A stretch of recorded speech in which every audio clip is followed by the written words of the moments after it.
her down. She, the best around. No coffee enemas or cortisol coffee can keep her down.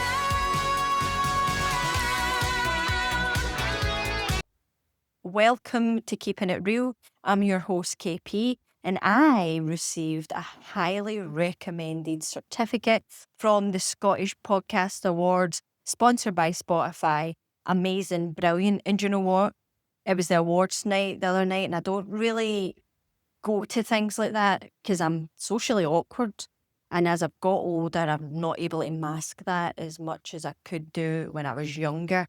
I don't know about anybody listening, but if you're a bit neurodivergent, you can mask. So you kind of have this personality for things like that. But now that person comes and goes with me, and it's unpredictable. I don't know if I'm going to be that person. I don't know if I'm going to be the drained social battery version. I don't know anymore. So going to events, I'm a bit like, oh shit, we'll just need to see how this goes. And especially because Stacey wasn't there, because she can give me a look and I just understand. Like, I need to do something different right now because I'm acting crazy. But she wasn't there, so I didn't have that kind of buffer, that regulator. So I was having to self-regulate, which can be difficult as well.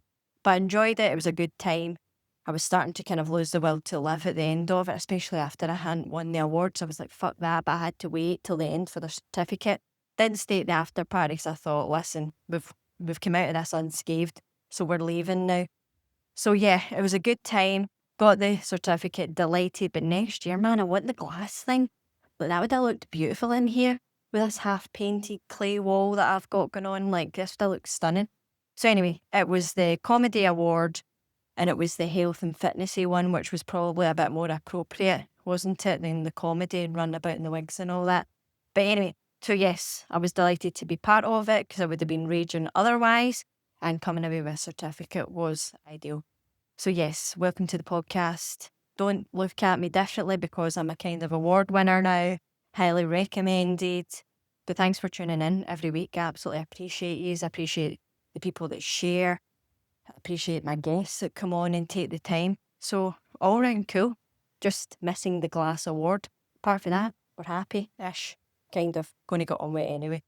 So this episode today is a helpful one.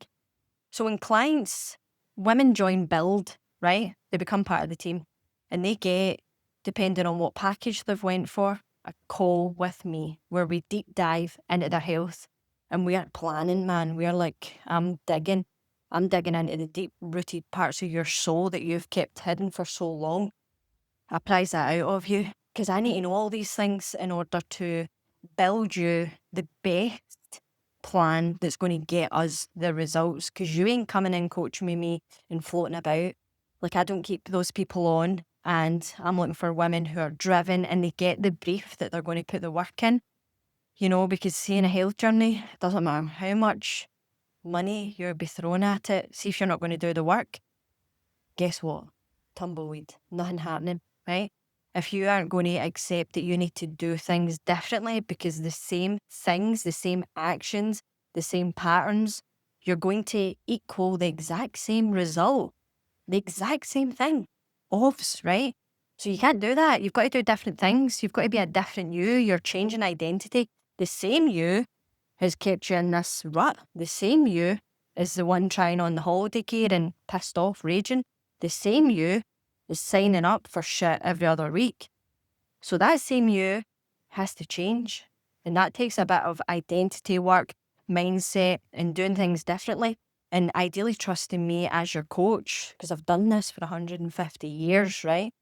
So anyway, we get the deep dive call and we'll look at things. Now, one of the things I want to talk to you today is kind of leaks in your diet. Sometimes it's difficult, right? And I get this, and I call it food amnesia. You are going along life and you're busy and you're doing everything for everyone else. You're chocker and you don't make the time to eat, right? We make extra time to eat, which can be a lot of everyone's problem, where we're doing this snacking thing. We're grabbing handfuls of stuff. We are not being mindful. We're eating biscuits over the sink. We're eating caramel wafers. kind of, what's this other thing, Jaffa cakes, whilst we're hoovering. We're eating the Wayne's leftovers on the way to the bin. By the time you've got to the bin, there's nothing to bin. You've fucking ate it. You're the bin, right? So it's all that kind of things that accumulates over time. And when you have more days like that, then you are probably pushing yourself into a calorie surplus. And this is where that feeling of, I don't know how this timbers went on, Jim, like it's just come on me overnight. It hasn't, because that's not how it works. It's actually quite insidious. It comes on you quite slowly. But if you're in that calorie surplus for more days where you're doing things like that, those kind of wee habits, those greedy wee hands in at things all the time, eating bites of this, taking a wee slice of that, then that's what accumulates. More days like that compounds over time, and that equals you putting some body fat on September where you're not feeling comfortable and you're not feeling happy. It's not perimenopause that does it just as an automatic pass to putting timber on town. That doesn't happen, but what can happen, the symptoms in perimenopause can make it a bit easier to pick up those wee cheeky habits. You've not slept well, you're kind of be arms, so you just grab this, you grab that, you're nibbling this because you need a bit of a lift. Blood sugar's feeling a wee bit weird. You know, the days of you having a coffee for your lunch are fucking gone. They're in your 20s, right? Because you can't do that anymore. You have a coffee for your lunch, you're spiralling all day, you ain't feeling good. You be having like things to try and make yourself feel better. You're having a dizzy turn. You're having to sit down. You're having to lie down, maybe with your legs up against the wall. Like, back in your 20s, you could have had a Red Bull and felt fine.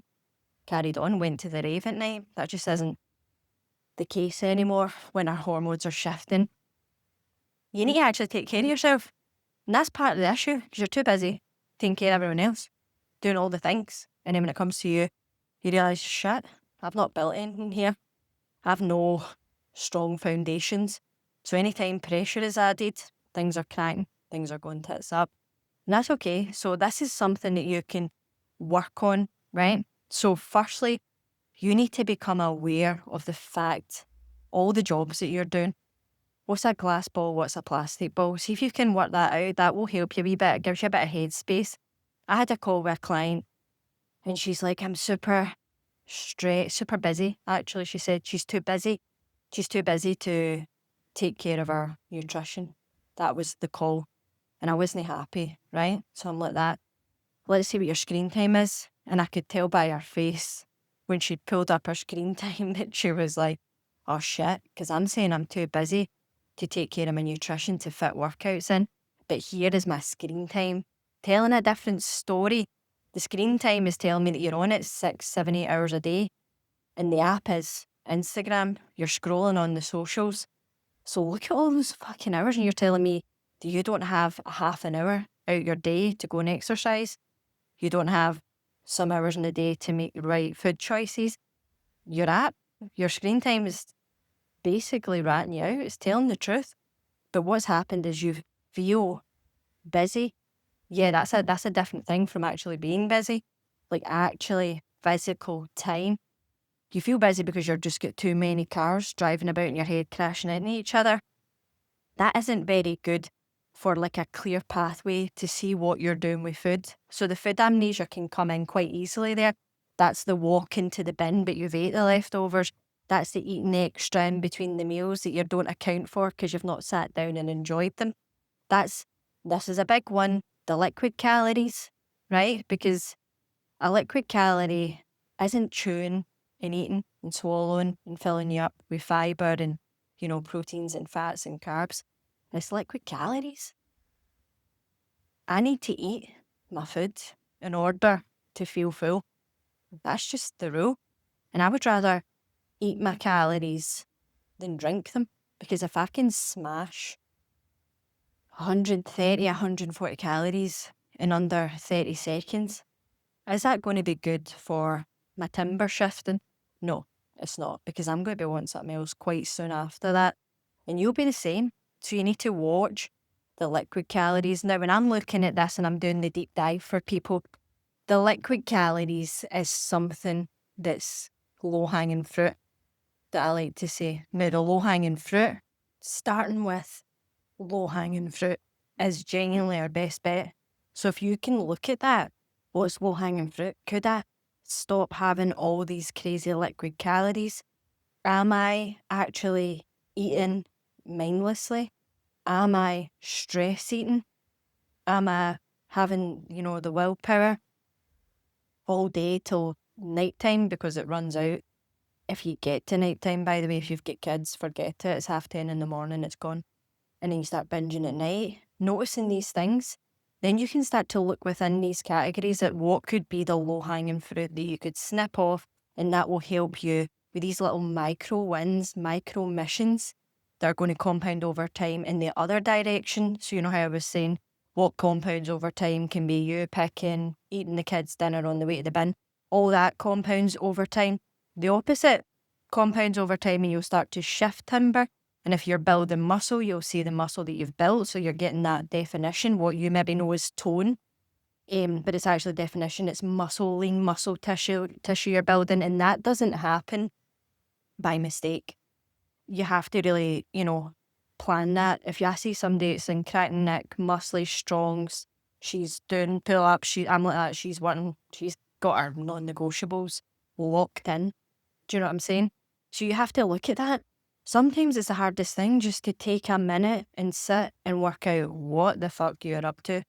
Because it's not anything to do with your cortisol, it's not anything to do with your menopause, it's none of that. It's what to do with your patterns of behaviour around food, how active you are during the day, your habits. Say you're somebody that sits down, doom scrolling on the couch for a couple hours a day. These all compound over time, and it creates the result of your health, the way you look.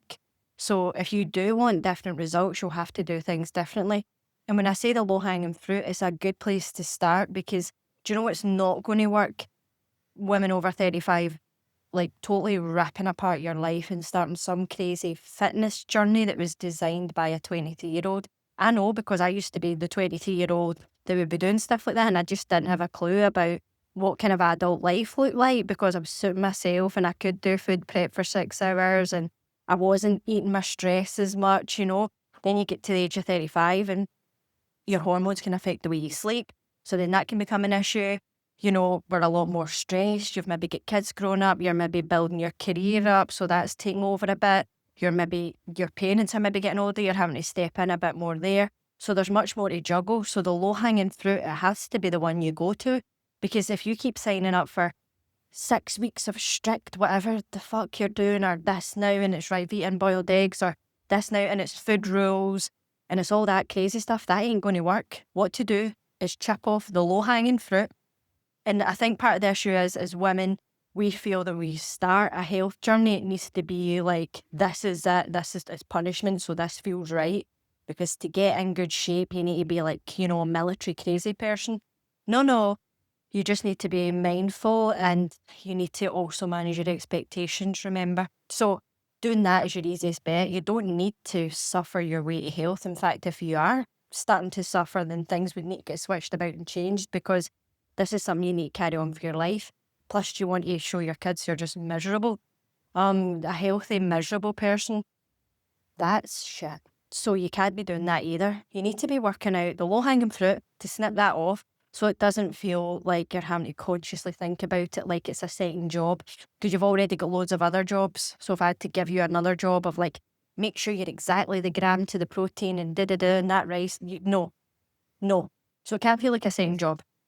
So by snipping the little bits of fruit, low hangers, and then also adding things in, add in more water, add in a better bedtime routine, stop having bedtime revenge, right? Adding in some walking, right? Adding in a podcast where it's maybe working on your mindset. Adding these wee things in, and it can sometimes squash other bad habits out that's keeping you stuck, is another great thing to do. So these wee micro shifts are the way to go. If you're somebody that's competing on a bodybuilding show and you have like 16 weeks to get into amazing shape because you want a sponsor, that's a different lane. If you are somebody that's 35 and over and you want to be able to open jars when you're older, you want to be able to go on holiday, put on an outfit and look cracking, feel cracking and go, I'm cracking. That's a different lane to a bodybuilder. So there's no reason for you to be sitting eating sad sauce, condensation, chicken, rice, broccoli that's wet. You can buy it off the worktop and get a fucking shower off that broccoli. There's no need for you to be doing that just cause health journey. There's no reason for you to be adding peanut butter to everything just cause health journey. There's no reason for you to have to cover everything you eat in Nando's sauce just cause health journey. Or you need skinny syrup just cause, like, if you're watching that, you have somewhere got caught in between the life of a bodybuilder who's going to be competing on stage and yourself. Like, that's not how you do it. So look to see where in your life that you could go, I could clean this up a bit. And that's going to be you actually having an hour to yourself. So being able to set boundaries with whoever's kicking about in your house that keeps you constantly on fire, then you need to be saying to them, I need an hour here to do this. Look at your screen time. Are you doom scrolling all the time? And you could take an hour of that wasted lifetime to plan. I make my women in the program Build do project planning sessions, which is like an hour on a Saturday. Sit and get a coffee, get the notes out in your phone. If you're tracking your calories, track them for the week so they're just sorted, they're in the bank, they're done. Sit and do your food, shop them online. If it's going to be a Gusto, get my code. If it's going to be a Gusto, then get that organised. But it's just a bit of project planning. You can go into the week day by day, running blind, because the weeks turn into months, turn into years, and then you're like, what happened to me, Jim? You never put any fucking time into yourself. That's what happened to you. So if you need help with that, then just give me a shout. You can apply to be in our program Build, which we have different, right? We have different programs running. I think you maybe have missed it if you're listening to this one, but we have a seasonal program that's running. It's built for summer, and it's not a beach body. It's actually more for people whose kids are off school, there's no childcare, their routine feels really tits up in there, and they're anxious about training and keeping their health as a glass ball. So that was the seasonal one. We have our Build DIY Build, which is access to our coaching program, masterclasses. If you want to track food, it's there. Keep your progress photos. Your training plan is on the coaching app. You get 1 coffee morning per month. That is there as well. That's great, but it's DIY, so it's self-led. It's not coached. Then you have our master builders, which is like the inner circle. That's where you'll be working with me and our other coaches who are amazing. We've got our menopause coach, pelvic floor coach, mindset coach, who's actually, if you've maybe missed that, but if you want to ask me for a record, don't bother, I'll think you're cheeky. No, I won't. She's doing a masterclass on boundaries, and it's going to be brilliant. So you're working with coaches, our support coach as well, who is my gorgeous wife. She's actually very strict. She's actually a ball breaker. I'm actually annoyed that people think it's more me. I'm like, it's her. Do you know what I mean? It's her. So she does things like checks your steps, make sure that you're sticking to your non-negotiables, making you accountable. In that coaching program we're in the inner circle, the master builders as well, you're doing like Monday non-negotiables. I check them. I'm looking at your food. I'm also making sure your training plans are going well. You can have calls with me. You can also get on our lives with other coaches and ask questions. Like the opportunity to spend an hour with an actual doctor who can prescribe hormones is amazing. We have a company that we're partnered with for blood tests who are really brilliant. I really like them. I really like the head guy. And you can get blood tests done, and then you can go over the results with me. They give me the results, they check over them, they tell me what's flagged, what's actually flagged, not borderline on its arse or whatever, you're just scraping by life. Like, this is for women who I feel optimised, so the blood tests are so good. And you're working with data, you can't go wrong. So yes, that's the Big Female Empire, and if you want to apply for that, it's also on the website, www.womenwhobuild.uk, because if you're not building for yourself, then nobody else is going to do it. So I hope you enjoyed this podcast episode. I'd like you to get in touch with me, give me some feedback, give me some comments. Let's get the chat off you, and then ultimately, I'd love you in one of the programs. Surely one of them's going to suit you. Surely one. Keeping it real. No BS or MCT will be able to keep her